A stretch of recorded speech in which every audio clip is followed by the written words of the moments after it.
Hello coders, welcome back to code सिखाने वाला। स्वागत है आप सभी का हमारे 180 प्लेसमेंट बॉम्ब के 12वें क्वेश्चन पे। और आज का हमारा क्वेश्चन है power of x comma n. तो बेसिकली हमें क्या करना है यहाँ पर कि एक एक वैल्यू का पावर निकालना है। तो बेसिकली अगर मेरे को एक्स कॉमा एन दिया हुआ है तो x to the power n का वैल्यू क्या होगा वो निकालना है, ठीक है। और हमारा एक्स डबल वैल्यू होगा, मतलब फ्लोट वैल्यू होगा, है ना, डेसिमल पॉइंट वैल्यू होगा। तो उस हिसाब से हमको वैल्यूज निकालने हैं। तो अगर मैं इसके ब्रूट फोर्स अप्रोच के बारे में बात करूँ तो सभी ने निकाला ही है कि कैसे हम लोग x to the power n मतलब कोई भी वैल्यू निकालते हैं। सिंपली मैं क्या करूंगा, लूप चलाऊंगा और उस नंबर पे मल्टीप्लाई करते जाओ तो मेरा आंसर निकल जाता है। तो ये तो ब्रूट फोर्स बहुत इजी है। अगर मैं इसको कोड करके भी दिखाऊं तो ये बहुत ज्यादा इजी हो जाएगा। सिंपली मैं क्या करूंगा, एक आंसर बना लूंगा और उसमें वैल्यू क्या स्टोर करूंगा, इंट नहीं, डबल। क्यों? क्योंकि मेरे को आंसर क्या चाहिए, आंसर भी चाहिए मेरे को फ्लोटिंग पॉइंट में, है ना। अगर फ्लोटिंग पॉइंट इंटीजर एक्स दिया हुआ है तो हमें आंसर भी फ्लोटिंग पॉइंट में चाहिए। तो इसलिए मैं डबल और 1.0, ठीक है। अब मैं सिंपली क्या करूंगा, मैं क्या करूंगा, एक वैल्यू बना लेता जिसमें मैं अपना वैल्यू स्टोर करूंगा एन का। तो मैं एक इंट पी बना लेता जिसमें एन स्टोर करूंगा। ऐसा क्यों कर रहा, क्योंकि अभी मान लो एन पॉजिटिव है इस केस में, पर ऐसा भी हो सकता है कि एन नेगेटिव है ना। तो नेगेटिव वाले केस को हैंडल करने के लिए अपन इनिशियली इसको पॉजिटिव बना के चलेंगे और बाद में जब आंसर डिस्प्ले करेंगे, रिटर्न कराएंगे, तो उस समय सिंपली क्या करेंगे, अगर मान लो -2 होता है तो अगर मैं तुम्हें बताऊं कि अगर मान लो 2 का पावर, अगर मैं तुमको बोल दूं 2 का पावर 2 क्या होगा, तुम सिंपली बोलोगे 4 होगा। लेकिन अगर मैं तुमको बोल दूं 2 का पावर -2 क्या होगा, तो तुम इसको मैथमेटिक्स टर्म में क्या लिखोगे, 1/2 का पावर 2, है ना, ये लिखोगे। मीन्स 1/4, है ना। मतलब कोई भी नंबर को 1 से डिवाइड कर देंगे तो उसका पावर -2 हो जाता है, मतलब माइनस कुछ भी वैल्यू हो जाता है। तो सिंपली यही करना है। मैं लास्ट में क्या करूंगा, चेक करूंगा कि अगर मेरा नेगेटिव आंसर है तो 1/n कर दो, 1 आंसर कर दो, ठीक है। अब मैं क्या करूंगा, सिंपली एक लूप चलाऊंगा, for int i equals to 0, i less than b and i plus plus, है ना। और बेसिकली मैं क्या करूंगा कि आंसर में जो मेरा आंसर है उसमें क्या करूंगा, आंसर इनटू उस वैल्यू को एक्स को इनटू करते जाऊंगा। सिंपली यही करूंगा। और जब एक आंसर मिल जाएगा तो मैं क्या करूंगा, रिटर्न कर दूंगा आंसर। पर मेरे को चेक करना पड़ेगा केस क्या, कि जो हमारा एन है वो लेस देन 0 है कि, मतलब नेगेटिव है कि नहीं। तो अगर नेगेटिव है तो उस केस में तुम क्या करो, 1 आंसर प्रिंट करो, नहीं तो सिंपली आंसर प्रिंट कर दो। ये इजी है।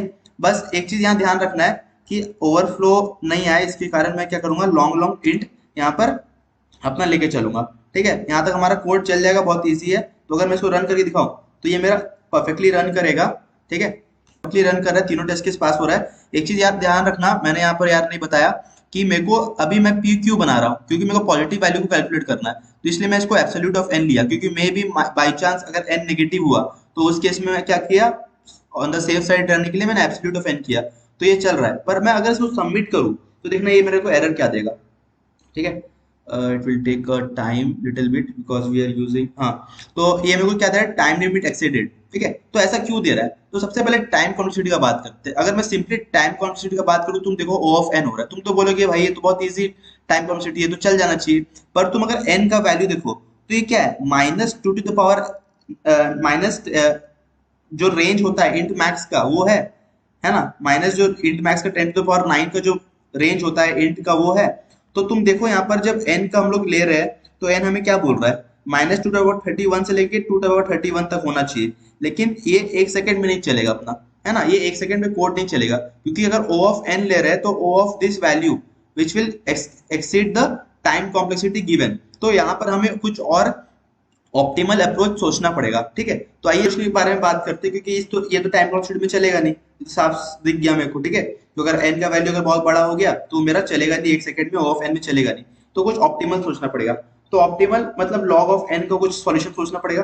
अब जब लॉग ऑफ एन का बात आता है तो यहाँ पर हमें क्या करना पड़ता है, हमारे वैल्यूज को डिवाइड करना पड़ता है, मतलब घटाना पड़ता है ना। लॉग ऑफ एन क्या होता है कि जो एन काउंट जो लूप है, काउंट है, उसको काउंट बाय 2 करना बेसिकली, है ना। तो कुछ सोचते हैं, खुद सोचते हैं। सोचने से पहले अगर मैं तुमको बोलूं कि तुम मुझे निकाल के दिखाओ 2 का पावर 6 का वैल्यू, ठीक है, तो तुम क्या करोगे, तुम इसको ऐसे लिख सकते हो, 2 का पावर 2, 2 का पावर 2 एंड 2 का पावर 2, इस साइड से लिख सकते हो, इस तरह से लिख सकते हो। तो बेसिकली तुम कर क्या रहे हो, दो दो का पेयर बना के सबको इंटू कर रहे हो। तो इसको बोलते हैं बाइनरी एक्सपोनेंशियल मेथड।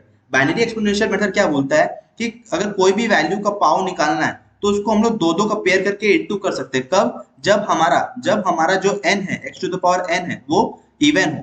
जब ऑड होगा उस केस में क्या कर सकते हैं, मान लो मेरे पास 2 का पावर 9 है, तो इस केस में क्या कर सकते हैं, 2 का पावर 3 है ना इंटू 2 का पावर 0, इस साइड से कर सकते हैं। तो इसको भी वापस से अपन क्या लिख सके, सेम लिख लिए 2 का पावर 2, फिर 2 का पावर 2, फिर 2 का पावर 2, है ना, ये लिख लिए। सही है, तो उसको मैं क्या लिख दिया, 2 का पावर 3 इंटू 2 का पावर 0, इट विल गिव 2 का पावर 8 एंड 2 का पावर 1। तो बेसिकली कोई भी एलिमेंट को अपन क्या कर सकते हैं, बाइनरी एक्सपोनेंशियल फॉर्म में कर सकते हैं, कब, जब वो इवन होगा। तो इवन होगा तो सिंपली अपन x इंटू एक्स कर देंगे, मतलब उसको पावर ऑफ 2 कर देंगे। लेकिन जब ऑड होगा तो ऑड में सिंपली अपन आंसर इंटू एक्स कर देंगे। ठीक है, तो इसका कोड बहुत ईजी है, ज्यादा कुछ ऐसा हार्ड नहीं है और समझने लायक भी उतना कुछ डिफिकल्ट नहीं है। तो जल्दी से कोड करते हैं इसको, ठीक है, और देखते हैं। ठीक है, तो सबसे पहले मैं क्या करूंगा, इसको आंसर को इतना रहने दूंगा, मेरे को लूप खाली हटाना है। ठीक है, और मैं क्या कर रहा हूँ, इसको एक वेरिएबल बना ही लेता, क्योंकि नेगेटिव वैल्यू को मैं लास्ट में चेक कर ही रहा हूँ। तो अब मैं क्या करूंगा सिंपली, कि जब तक मेरा while p less greater than equals to 1 है तब तक मेरा लूप चलेगा, है ना। फॉर लूप में वही करते हैं, जीरो से लेके एन तक और इंटू करते जाते हैं। ठीक है, अब एक चीज चेक करना है कि अगर p मॉड्यूलो 2 इक्वल्स टू 1 है, मतलब ऑड नंबर है ना, ऑड पावर, मतलब ऑड पावर। तो अगर ऑड पावर है तो इस केस में क्या करते हैं, सिंपली आंसर में आंसर इंटू एक्स करना है सिंपली, है ना। तो अब ऑड पावर हट जाएगा, इवन आ जाएगा। एक मान लो 2 का पावर 9 है, तो एक बार जब इंटू कर दिया, मान लो 2 का पावर 9 है, तो जब एक बार इंटू कर दिया है 2 को, तब क्या बच गया, 2 का पावर 8, है ना। अब इसको हम लोग पेयर में कर सकते हैं, 2 का पावर 2 ऐसे कर सकते हैं 4 बार। ठीक है, तो अब अगर मान लो इवन आ गया, तो इवन में क्या करना है, सिंपली में क्या करना है, डिवाइड करना है। तो अगर p divide by equals to 2 कर लूं, ठीक है, और इस केस में क्या करना है, x equals to x into x, है ना, दो दो का पेयर बनाना है। ठीक है, तो अब तुम ध्यान से देखो तो इसका टाइम कॉम्प्लेक्सिटी क्या हो रहा होगा, log ऑफ n, क्योंकि अपन क्या कर रहे हैं, एक एक बार ऑड को हटा रहे हैं अगर ऑड है तो, और सिंपली फिर दो दो का पेयर बना रहे हैं, तो हमारा आइट्रेशंस कम होते जा रहे हैं, है ना, आइट्रेशंस कम होते जा रहे हैं। पहले मान लो n आइट्रेशंस लग रहे थे, तो अब n/2 आइट्रेशंस लग रहे हैं। ठीक है, तो उस केस में ये वाला केस हमारा हैंडल हो जाएगा, क्योंकि हमें इसका बाय 2 बार हमें लूप चलाना पड़ेगा। ठीक है, तो अगर मैं इसको रन करके दिखाऊं तो it will give me the correct answer, या it's giving me the correct answer. एक चीज और ध्यान रखना कि तुम बोलोगे तो 1 बाय आंसर किया, लेकिन मेरे को आंसर क्या चाहिए डबल में, तो यहाँ पर तुम 1/0 भी कर सकते हो। मैंने पढ़ाया था अपने C++ बेसिक्स में कि ऑर्डर, डाटा टाइप का ऑर्डर प्रेसिडेंस क्या होता है। तो अगर एक भी वैल्यू डबल है तो पूरे पूरा कैलकुलेट किसमें होता है, डबल में। ठीक है, तो ऐसा कोई दिक्कत नहीं है, 1 बाय आंसर भी कर सकते हैं, 1.0 बाय आंसर भी कर सकते हो। तो ये हमारा रन हो जाएगा। ठीक है, and it will give me the correct answer. अगर मैं सबमिट करूँ तो yeah, it's accepted. So this is a solution for POW x comma n, which is a lead code medium tag question. तो ये उतना कुछ हार्ड क्वेश्चन नहीं था। ठीक है, तुम लोग अपने से ट्राई करना, मैं इसका डिस्क्रिप्शन में क्वेश्चन का लिंक छोड़ दूंगा। ठीक है, so till then keep learning, keep exploring, thank you.